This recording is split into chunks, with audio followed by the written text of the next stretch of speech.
This is the Morning Swim Show for Friday, September 9th, 2011. I'm your host, Jeff Cummings, and I'm here at the American Swimming Coaches Association's clinic in San Diego, California.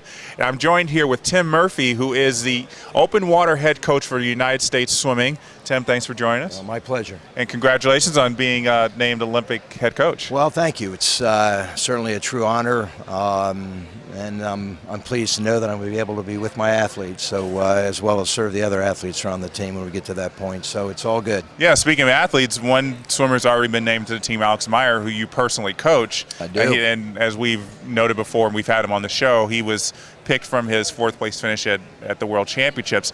What was it like for you to know that not only he did so well, but also that he was able to get that Olympic qualification? Well, the open water race presents a lot of different challenges, and 10K, a lot can happen over a 10K. So our goal was to medal and make the Olympic team, but Alex just did a tremendous job.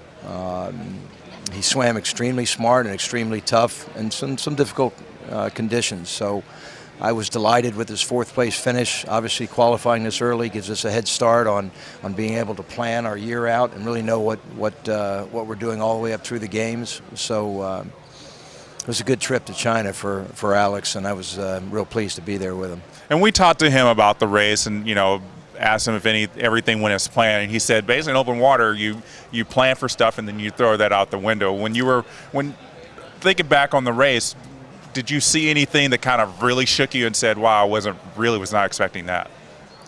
No, I think we were very well prepared in terms of what can happen. You don't know exactly what's going to happen, but Alex has learned a great deal and used his experience in controlling the race and reacting to what's going on, but not overreacting. So sometimes you got to get going, but like in any other race, if you go too fast, too soon, you have a tendency to pay for it. So he was very patient. I had mentioned to him that I thought the only mistake that he would make, and this is knowing Alex, is if he tried to do too much or tried to win the race too early in the race. Mm-hmm. He positioned himself very well. He had a very strong finish. We would have liked to medal, but we'll plan for that in summer in London. And you've been coaching Alex since he got there to Harvard. I have. I've been fortunate to spend a fair amount of time with him. And Alex's biggest strength has been his competitiveness. Day in and day out, he's shown up and pushed himself and challenged himself. And over a period of years, that's built up. And then when he broke into open water, it just all sort of showed up for him. So I'm real happy for him. And of course, hindsight's always 20/20. But looking back on, say his freshman and sophomore year, did you foresee that something like this would be happening, that he'd be on the Olympic team? Well, I'm not sure that I can say that. I knew Alex loves to swim and he loves to race, and he loves to train also. So that you've got qualities there that you knew good things would happen for him. I had some experience, a fair amount of open water experience before I got to Harvard, and certainly know that was an area that he could be successful in. The amount of success that he's had up to this point in time and the time frame that he's had it in, I think that's a reflection of the work that he did with his club coach back in Ithaca, Roy, and all over the time that he's been at Harvard. And he got slapped around a little bit, a couple of early races, open water, but he learned from it very quickly. And so it's been a steady climb. Now, because you guys are in Boston, you don't really have the access to the open water, as the weather gets colder. So how do you adapt to that and make sure he's still well prepared for the open water races with pool training? Well, we've done a fair amount of training out in Walden Pond, which naturally in the spring, the early spring, and this fall will get cold. And so we took advantage of that. This year we had to get ready for warm water. So that presented us some challenges too. Alex is very adaptable. He's had success both in cold and warm water, and he's looking forward to London. So we've just done with what we could on a daily basis with the circumstances that we've had and maximized that, and we didn't worry if, it's like getting ready for long course swimming. You don't worry about whether you're in a long course pool all the time. You just maximize your opportunities. And Alex did a fair amount of racing over the course of the last year, which obviously helped him tremendously. I knew he was real good at 25K. He proved that by winning a world championship. His success at a 10K at a world championship level and now Olympic level was still a little bit of a question mark, but he took a huge step in answering that question by making the Olympic team, and now he's got a tremendous opportunity and challenge ahead of him.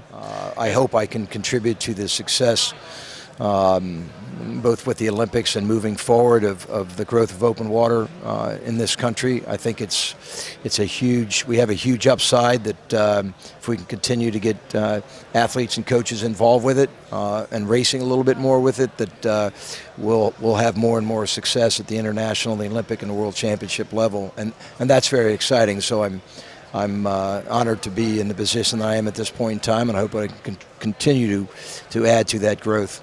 Now, obviously, I'm sure you're in a lot of conversation with Frank Bush, the national team director. How involved are you with Greg Troy and Terry McKeever? Well, at this point, not very much. We'll sort of have two separate agendas along the way. I know both of them, admire both of them, and I think our country is very fortunate to have them as our leaders for the pool. It's still a little bit of an open end in terms of what other things I might be involved with, but I've got to keep up my end on the things, and this particular time, the open water events after the swimming, so hopefully we can build on that success and put some folks on the medal stand. Yeah, well, we got 10 months to work towards that. We do. We have a lot of time, which is fortunate to get prepared, and I'm very excited about the opportunity and the challenge that Alex has and that I have from a coaching standpoint, and we'll be ready when we get there. And, of course, we're still waiting for that other female spot, and I'm sure whoever that is will do just as well. We have some extremely talented women that will fill that role. They're going to have to requalify and then go to Portugal and qualify again, but I think that they'll be a very we'll have a top athlete from our women's field in the 10K. We've got a lot of really good ladies. So we've got a great group of athletes, a great group of coaches that are preparing them, and I'll be real happy to know who that person is when that point in time comes. Yeah, it'll be a great 10 months for you and everyone involved. Yes, it will. It's an exciting time for open water, and we're looking forward to it. Well, great. Coach, thanks so much. And again, congratulations on being Olympic head coach. Thanks for having me. Thank you very much. All right, so that's Tim Murphy joining us from here at the ASCA Clinic in San Diego. That's it for today's show. We'll be back on Monday with more interviews.